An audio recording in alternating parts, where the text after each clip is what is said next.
Order! Order! You are an incorrigible delinquent at times. Behave yourself, man!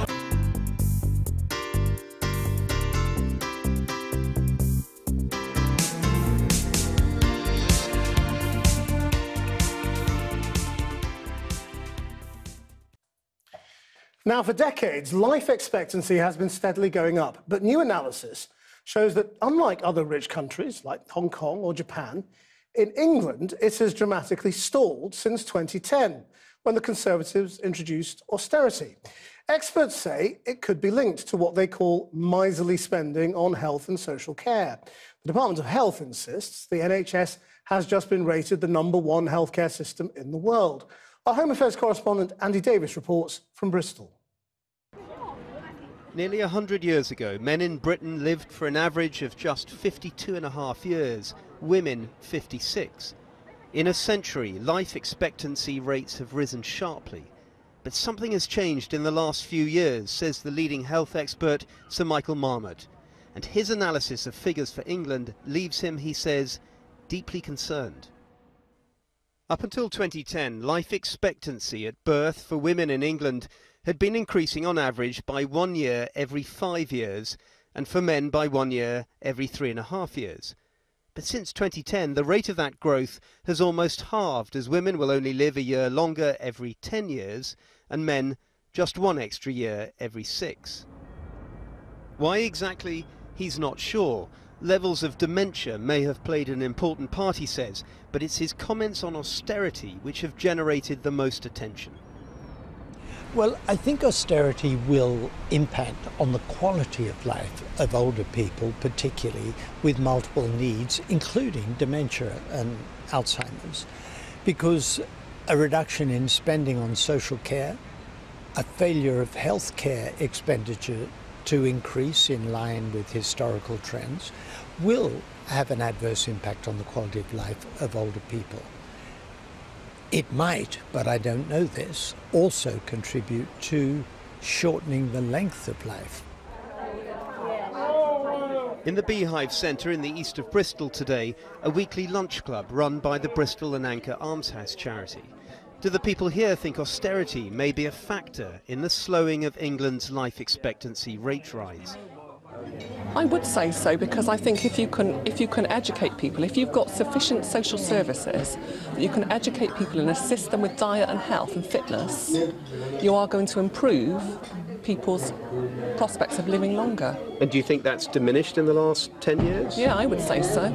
Have you noticed any change in the last 10 years in terms of what sort of public services you can get access to? Well, I think I had a stroke about 2 or 3 years ago, and the help that you used to get ongoing has been cut off. It only lasts for like 10 weeks or anything like that.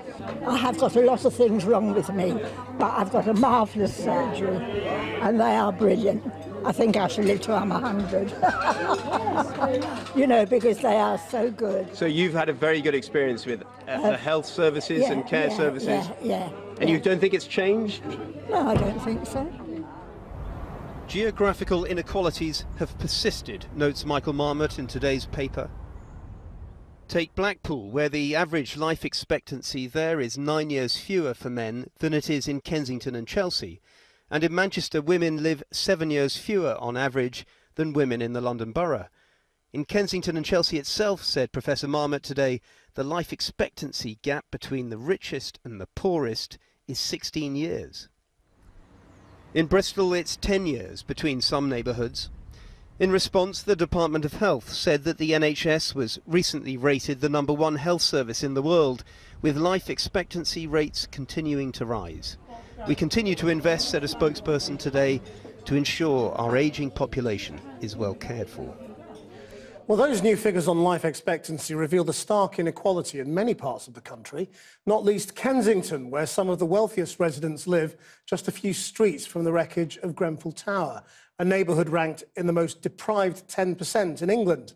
There's still a great deal of anger amongst the local community there, and they've been holding a meeting tonight. Our reporter, Kami Nzeram, is there. Kami.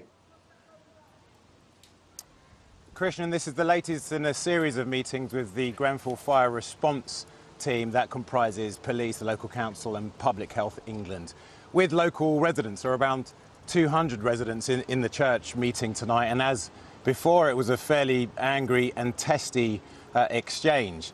The key issue that people wanted to talk about tonight was numbers. Numbers of the dead, numbers of the official dead versus the numbers that many residents believe may not have made it out of Grenfell Tower. The official figure is still in the low 80s, although police have warned it is likely to go up. But people, and indeed you just heard someone walking in saying more than that, mate. They're saying this over and over again to the police in there, and the police gave a very simple response, in their view at least. Simon Fox, who's their senior evidence recovery manager, said, if you were in there and no one has reported you missing, we just won't know.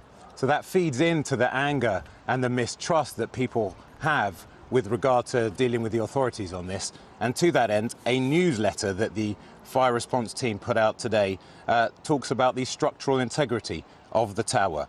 The tower is stable, they say. There is no risk to public safety. Over and over and again, the council and police are having to put out these messages that they are to believe and they are to be trusted. Thanks, Kami.